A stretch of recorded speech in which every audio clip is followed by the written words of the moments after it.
Hello everyone, let's start how to delete rows and columns in Google Sheet. First select a row, click on the row number to select the entire row, then right click on the mouse and click on the delete row.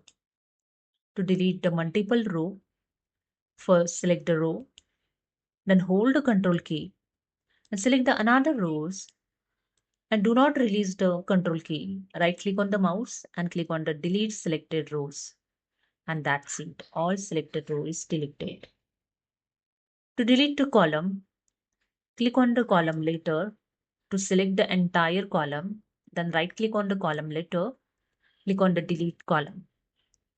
To delete the multiple column, again click on the column letter, hold the control key, select the another column. Note here, do not release control key and right click on the mouse and delete selected column. And that's it. This is a way you can delete rows and columns in Google Sheet. Hope you understood. If you like this, please subscribe. Thank you so much.